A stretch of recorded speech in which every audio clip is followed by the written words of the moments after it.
What are the duties of a trustee or a governing board member? One of the first things that I ask, whether you are in a trust, society or a company, acquaint yourself with the aims and objects, rules and regulations, and work within that framework. What do I mean by this? Every organization has with itself what is called a charter. In a trust, it is called a trust deed.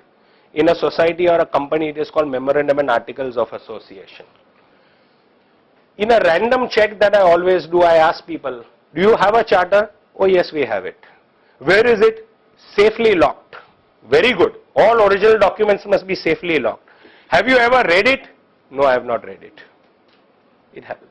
There are people I know who have served on their boards or as senior executives for 10 years, 15 years. They have heard of a document called trust deed or memorandum, but they never read it. So the point is, keep your originals very safe in the safe deposit locker or wherever you are keeping it in the cupboard. But there is certain thing called photocopying, Xerox. Just make copies. Every board member should have a copy of the charter. Every senior executive should, and in your lifetime read the document entirely at least once. It's a mandatory requirement because you should know what your own charter wants you to do. What are the aims and objectives? What are your powers? What are your duties? What are your obligations? Your own charter will tell you that first. Second thing is to oversee accounts, particularly the cash book, petty cash book, ledgers, everything. Here the issue is of oversight. I mean, I'm not saying the trustee himself should sit down and write the cash book and the ledger, but oversee that these things are done. Oftentimes the cash book is written but never posted to the ledger. Vouchers are maintained but there is no authorization, there are no attached specifics to that. In fact, to start up organizations in this audience, the fundamental of good finance keeping is a good vouching system and a good receipt system. Mandatory. It may seem very elementary to the bigger organization, older, but for the startups, this is the foundation of good finance keeping. Every time money goes out of your organization, make a voucher. Somebody has been reimbursed for travel, make a voucher. And somebody has to authorize it. So there is a number to the voucher, there is a date to the voucher, details are given and attachments. Supposing you have given somebody a travel reimbursement. Somebody had to travel to Delhi to meet somebody at the Home Ministry regarding FCRA. You have to first decide by policy, are you going to fly that person or send that person by train? That is a policy, no one is first on that. If you have decided you fly, it's fine. An e-ticket is generated, that is not good enough. With that, you nowadays accounting standards require you have to have attach the boarding pass also. Because e-ticket anybody can generate. The boarding pass confirms that you actually undertook the travel. And somebody has to authorize that. So every time money is given to somebody to buy 10 notepads, so it may be petty cash or whatever, every time money goes out, a voucher is made, which is numbered, dated, details and attachments. And every time money comes into your organization, a receipt is made or a cash memo. Donation has come, make a receipt. Again, the receipt has a number, it has a date and details. So it's a donation, it's a sale of your product, it's a rent that has come, it's a membership fee that has come, a receipt or a sale of your product. If you maintain numbered, dated, detailed vouchers and receipts, even if you have a part-time accountant who writes your accounts once a month for a few days, you will still manage it. So a startup organization need not even have a full-time accountant. If you will manage your vouching as it properly filed, the moment there is the money gone out, make a voucher there and then and file it with the date and number. Money has come, immediately make a receipt and it has a date and a number and details. Then even if this sits with you for 1 month and an accountant comes, just submit. A good accountant will take it to the cash book, post it to the ledger and your books of accounts can be maintained. It's the absolute fundamental of finance keeping. And this, a board member has to oversee that it is done. Because end of the day, the buck stops with the trustees. The responsibility is of the trustee. So if anything goes wrong, you can say the accountant goofed. The trustees are liable for that. Then ensure separate books of accounts if the trust has any business income or you receive foreign aid. So under FCRA, you need to have a separate cash book and a separate ledger for your FCRA account. Only foreign receipts and its disbursement, this is a requirement under law. Vouchers must be maintained, as I said, cash memos, etc. Investment in accordance with section 11(5). As I told you, you cannot invest in shares and stocks, nor in mutual funds where Maharashtra is concerned. Only certain approved mutual funds are there. If the trust operates in more than one region with regular branch offices, the accounts of all such branches should be consolidated or separate accounts should be maintained. Supposing you are headquartered in Bombay, but you have activities in Nasik, in Pune, in Sholapur, wherever else, and there's a lot of fundraising even going on over there and spending, make sure this all gets integrated into your main account.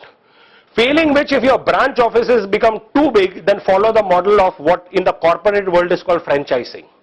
In the non-profit world, we call them affiliates. So you become the parent body, which is the hub, and everyone else who is working outside your area are separately registered. They have their own separate registration, they have their own boards of trustees, but to enjoy your brand name and logo, they pay you an affiliation fee. They report to you every year and you have a certain MOU with them that you will enjoy the brand name and the logo only as long as you follow the norms which are laid down under the MOU. Classic cases are organizations like National Association for the Blind, NAB, where the main hub is in Bombay, but there is a separately registered NAB in Hyderabad or in Bangalore. They have their own boards there, their own fundraising, their own accounts are filed. But to enjoy the brand name NAB and the logo, there must be an affiliation fee every year, send them reports, send them the annual financials, so on and so forth. So you can have, in the corporate world they call it the franchising system, in ours we call it an affiliate system.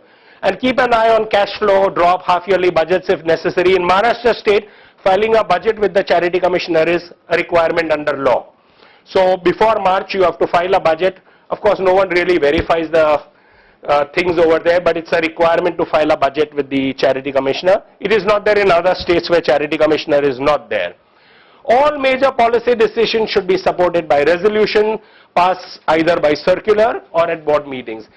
Sometimes you have to pass resolutions in a hurry. Let's say you want to make an investment or open a bank account.